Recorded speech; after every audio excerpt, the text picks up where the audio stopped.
तहसीलदार साहेबांचं तुमचं काय या विषयावर बोलणं झालंय का? काय झालेलं नाही, फक्त बोलायची कडे एवढंच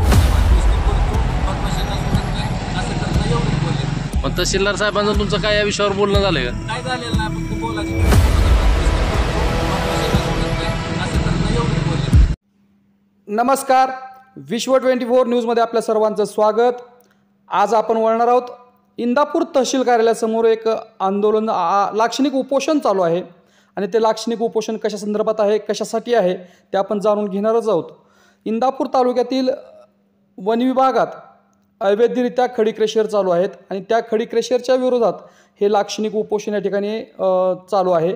आपण त्यांच्याकडूनच त्यांची माहिती जाणून घेणार आहोत. नेमकं या लाक्षणिक उपोषणाच्या पाठीमागचा त्यांचा उद्देश काय आहे आणि त्या लाक्षणिक उपोषणाच्या नेमक्या मागण्या काय आहेत हे आपण जाणून घेणार आहोत. तत्पूर्वी आपण जर या चॅनलवरती नवीन असाल तर कृपया चॅनलला लाईक करा, शेअर करा, कमेंट्स करा आणि सबस्क्राईब करून पाहत रहा विश्व 24 न्यूज, हर पल आपके साथ.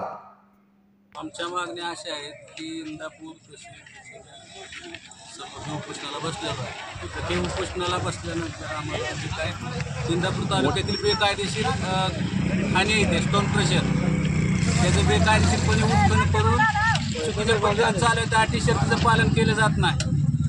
अटी शर्तीचं पालन खनिकर्म उपसंचालक यांची परवानगी नाही, प्रदूषण महामंडळाची परवानगी नाही.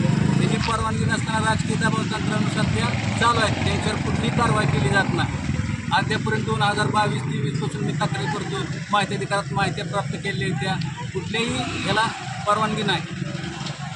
कुठला राजकीय दबाव कुठला आहे? कुठला असेल तालुक्यातला कोण?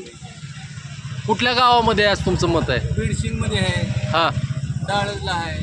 बर बीडसिंगला दीपक जाधवांचे आहे, खान हां दिलीप जाधव, प्रतिनिंगप्राची आहे.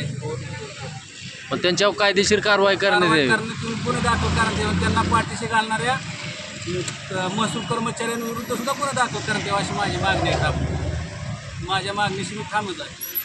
मग तहसीलदार साहेबांचं तुमचं काय या विषयावर बोलणं झालंय का? काय झालेलं नाही, फक्त बोलायची कडे बोलत बात नुसतं करतो, बदमाशांना सोडत नाही, असं करत नाही एवढंच बोलले. मग आज लाक्षणिक उपोषण करून पुढचं काय आंदोलनाची दिशा तुमची? काय पुढच्या आंदोलनात दिवशी आमची प्रसंगी आम्ही हायकोर्टात जाण्याची माझं पहिले रीट दाखल करण्याची. आपल्या जिल्ह्यात कारवाई करतात. बोरला झाली, दौंडला झाली, देऊळगाव राजेला झाली, काय पुरंदरला झाली, पण आपल्या इंदापूर तालुक्यात होत नाही कारवाई. सगळं बेकायदेशीर चालू आहे, कायदेशीर काहीच नाही. त्यामुळे आपण त्यांच्यावर गुन्हा दाखल करून करण्याची मागणी आहे. त्यांना पाठीशी घालणारे जे कोण असतील, कोणी संबंधित तहसीलदार असो, प्रांत असो, कोणी असो. राज्यातील महत्त्वाच्या आणि आपल्या भागातील ताज्या बातम्या पाहण्यासाठी आजच आमच्या विश्व 24 न्यूज चॅनलला यूट्यूबवर सबस्क्राईब करा आणि बेल आयकॉन प्रेस करा.